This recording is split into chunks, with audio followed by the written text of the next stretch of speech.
తెలంగాణ ఉద్యమ సమయంలో తన డీఎస్పీ ఉద్యోగానికి రాజీనామా చేసిన నళినిని సీఎం రేవంత్ రెడ్డి అధికారులను ఆదేశించిన సంగతి తెలిసిందే. మాజీ డీఎస్పీ నళినికి పోలీస్ శాఖలో అదే ఉద్యోగాన్ని ఇవ్వడానికి ఇబ్బంది ఏంటని రేవంత్ అధికారులను ప్రశ్నించారు.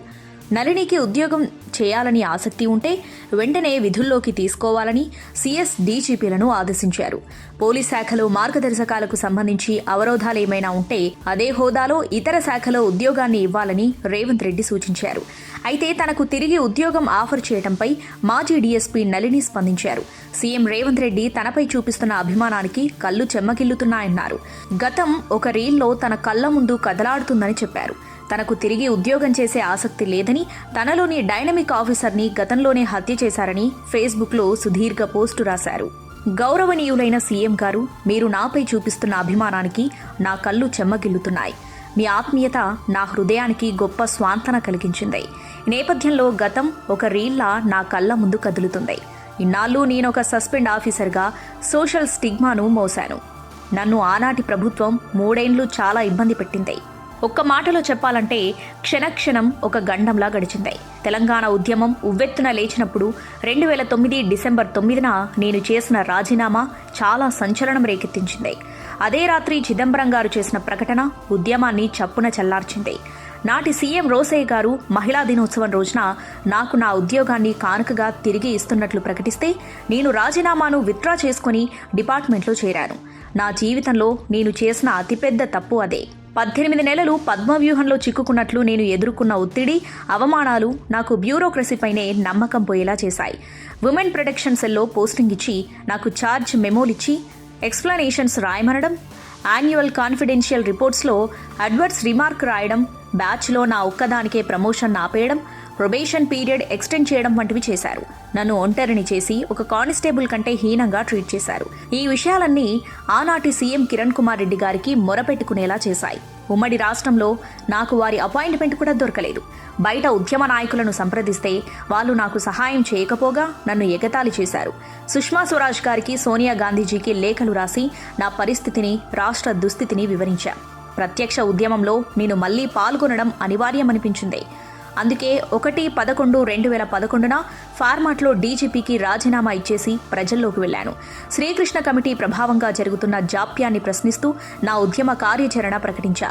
ప్రభుత్వం వెంటనే నన్ను సస్పెండ్ చేసింది. దేశద్రోహం వంటి తీవ్ర ఆరోపణలు అందులో ఉన్నాయి. అన్ని పత్రికల్లో నా ఫోటోలు వేసి ఈ వార్తను పెద్దగా రాసి హైలైట్ చేశారు. ఆనాడే నాకు డిపార్ట్మెంట్ పట్ల ఏహ్యభావం కలిగింది. నాలోని ఒక డైనమిక్ కమిటెడ్ ఆఫీసర్ను ఆ రోజే హత్య చేశారు. ఈనాడు 12 ఏళ్లు పూర్తయిన తర్వాత తెలంగాణ మూలాలు కల ఒక సీఎంగా మీరు నా కేసును ఎగ్జుమేషన్ చేస్తున్నారు. మరణం కారణం తెలుసుకోవాలి అనుకుంటున్నారు. చాలా చాలా సంతోషం. ఇన్నాళ్లకు నా పోరాటాన్ని, సంఘర్షణను జనం తెలుసుకునే ఒక సందర్భం సృష్టించారు. మీకు నా హృదయపూర్వక కృతజ్ఞతలు. మీ ద్వారా తెలంగాణ ఉద్యమంలో బ్రతికి బయటపడి సర్వస్వం కోల్పోయిన వాళ్లలో నేను ముందు వరుసలో ఉన్నానన్న విషయం ప్రజలకు అర్థమైంది. నిజం నిలకడ మీద తెలుస్తుంది అన్నది నిరూపణ అయింది. ఉద్యమంలో నేను నిర్వహించిన కీలకమైన పాత్ర నన్ను ప్రజలకు దగ్గర చేసింది. కానీ నా బంధుమిత్ర పరివారం మాత్రం అందరూ నన్ను వెలివేశారు. సొలిటరీ కన్ఫైన్మెంట్ అనే శిక్షను 10 ఏళ్లు అనుభవించా. పర్యావసనంగా ఇల్లు, కుటుంబం, ఆరోగ్యం, మనశ్శాంతి అన్నీ కోల్పోయాను. తీవ్ర ఇబ్బందులు ఎదుర్కొన్నాను. జీవోత్సవంలా బతికాను. 2 ఏళ్ల క్రితం దేవుడి దయ వల్ల నా జీవితంలోకి మహర్షి దయానంద సరస్వతి ప్రవేశించాడు. వేదమాత యజ్ఞ దేవతలు నాలో తిరిగి ప్రాణం పోశారు. అందుకే నేను నా జీవితాన్ని ఆ మహానీయుని చరణాలకు సమర్పించుకున్నాను. జీవితంలో 10 జన్మలకు సరిపడా కష్టాలు పడ్డాను. ఇక చాలు. ఇక నేను ఎవరి కోసం ఇంకెటువంటి త్యాగమూ చేయలేను. జన్మరాహిత్యం కోసం అష్టాంగ యోగ మార్గంలో నడుస్తున్నాను. వేద ప్రచారకురాలిగా, వైదిక యజ్ఞ బ్రహ్మగా సనాతన ధర్మాన్ని ప్రచారం చేయడమే నా ముందున్న కర్తవ్యం. దీనివల్ల నా ఆత్మ ఉన్నతితో పాటు సమాజ ఉన్నతికి కూడా పాటుపడొచ్చు. కాబట్టి నా పంథా మార్చుకోలేను. మీరు భావిస్తున్నట్లు పోలీస్ కాకుండా వేరే ఉద్యోగం కూడా నేను చేయలేను. ఎందుకంటే నా అమూల్య సమయాన్ని బ్యూరోక్రసీకి వెచ్చించలేను.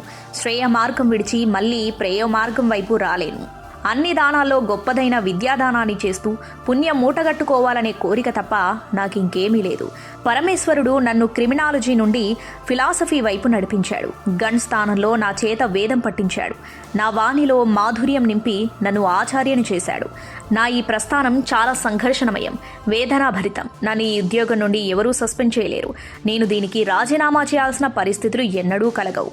కాబట్టి అంతిమంగా నేను సీఎంగా మిమ్మల్ని కోరేదేంటంటే, నాపై కరుణ చూపి స్టేటస్ కోకు అనుమతించండి. నాలా ఇంకే ఆఫీసర్ డిపార్ట్మెంట్లో ఇబ్బందులు పడకుండా తగిన చర్యలు తీసుకోండి. మీలో మంచి స్పార్క్ ఉంది. మీ నుండి చక్కని పాలన ఆశించవచ్చు అనిపిస్తుంది. మానవ సంబంధాలన్నీ ఆర్థిక సంబంధాలే అని నా జీవితంలో రుజువైంది. కాబట్టి నాలో లోకేషణ విత్తేషణలు కూడా పోయాయి. ఇక నాకు మీరు న్యాయం చేయాలంటే నాకు ఉద్యోగం ఇవ్వడానికి బదులుగా నా ధర్మ ప్రచారానికి ఉపయోగపడేలా ఏదైనా సహాయం చేస్తే స్వీకరిస్తాను. ఎందుకంటే మీరు రాజు, నేను బ్రాహ్మణిని. మీరిచ్చే ప్రభుత్వ ఫండ్ను నేను స్వతంత్రంగా ఉంటూనే ఒక వేద యజ్ఞ సంస్కృత సంబంధ ధార్మిక కేంద్ర ఏర్పాటుకు వినియోగిస్తాను అని నళిని సుదీర్ఘ పోస్టులో వెల్లడించారు.